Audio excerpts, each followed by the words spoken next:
Hello and welcome to another episode of Talk of the Chelsea. My name is Patrick. If you like what you see, please like, subscribe and comment as we talk everything and all things Chelsea Football Club. Well, what a mad 3 weeks, eh? We've seen some departures, we've seen some signings, we've seen a Club World Cup, and we made it to the final of that competition, but more on that in a little minute. I want to talk about transfers, first of all. And two significant departures have happened that could happen in the space of this 3 week window.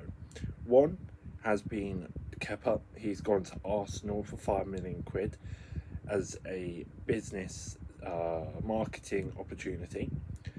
What can I say about Kepa? Great servant for the club. Went on loan at Bournemouth last season, was the star of the show there.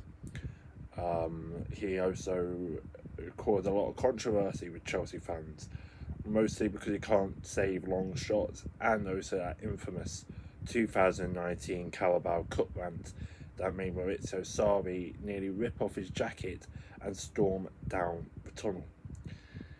Just be careful there, Arsenal fans. Next one is Noni Madueke. Noni Madueke is linked with a move to Arsenal, and Arsenal are in talks with Chelsea over the fee. They've already agreed personal terms, and Noni Madueke is open to a move to the Gunners. Now, I want to ask Arsenal fans and Arsenal a question. Why are you trying to go for our players? Yeah, if we go for yours, we get laughed at. Because, think of it, think of all the transfers that we've done.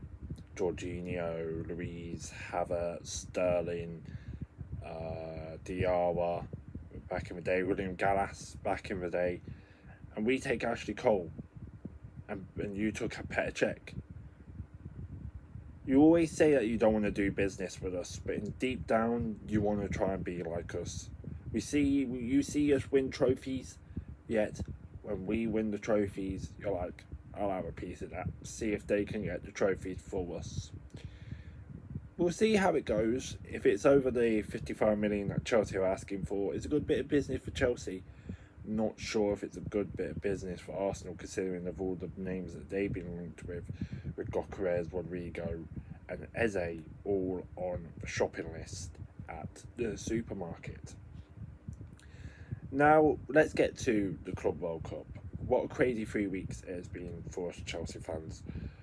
We played our first game against LAFC and we won. We won convincingly, we won well. Then we went to play Flamengo. And Flamengo, even though we led 1-0 at half time, they turned the screw and they beat us 3-1. And that caused an avalanche of Flamengo trolling Chelsea, and the rival fans trolling Chelsea, saying that we were never going to be cut out for this competition. But Maresca and all them 3D chessed it, 4D chessed, and made it all the way to the final, beating Tunis on the final day to qualify second in the group, playing Benfica in a crazy game, one of the longest games of the season, making sure that we beat them 4-1. We then played Palmeiras in the quarter-final. We beat them 2-1, especially against the Estaval, who is going to come after the Club World Cup. And then we played Fluminense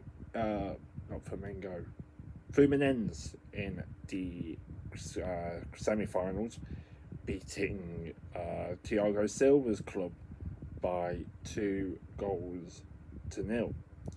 Standing in our way, though, is a very, very much in form Paris Saint-Germain. And they beat Atletico Madrid 4-0. They beat Bayern Munich 2-0 when they were down to 9 men. They just beat Real Madrid 4-0 in the most convincing way possible.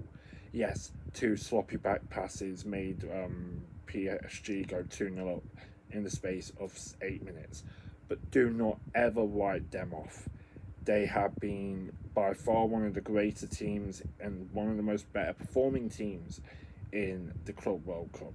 However, they have lost to a Brazilian team as well in Botafogo in the group stage. So both teams have lost to a Brazilian team, and they both made it to the final. But Chelsea are very much the underdogs. We will have Delap, we will have um, Delap will be back. I forgot the other name that was suspended for the match. Colwill, that's it. We'll have him back as well. But we will go in as underdogs. PSG will go in and play the tiki taka 1-2 inverted wingers, and then swapping the players around to try and make the team look confused on where they're going to play. Chelsea just need to play the way that they need to play as underdogs. They can play, remember, Chelsea can play in a way that they can put everyone behind the ball, go for the counter attack, and try and win. We've seen it before. Bayern Munich in 2012, Manchester City in 2021. We also played in that time when we played in those finals. But if we are to win it, we'll need to play with heart, courage, and not just sloppy play. This is a major trophy to win. Even though everybody's saying that they don't care, it kind of is a major trophy. You'll be world champions for 4 years. Imagine us being 4 years of world champions, and having Arsenal and Tottenham fans being the moany ones saying, oh, it doesn't really count. It does. It will count. But if we are to do it, this is the team that I hope will be the team. It will be Sanchez in goal. Now, the big concern for me is Sanchez will play the short passes. That's something PSG would love to feed on, would love to feast on to score their goals. The back four will be as follows. I hope Reece James plays in the right back. We'll have to have Colwill and Tozin in the centre backs, and Kukurea on the left. A midfield three of Enzo, Caicedo. I hope Lavia is fit. If not Lavia, it's going to have to be Santos. Then the front three of Palmer, Delap, Neto. I hope João Pedro plays. I hope he plays in the cam, but I don't think he'll start. But I could be proven wrong. But that's the team that I want to see us lift the Club World Cup. That's it all for today, guys. I hope you have enjoyed this video as I enjoyed making it. Please like, subscribe and comment, and I'll see you in the next one.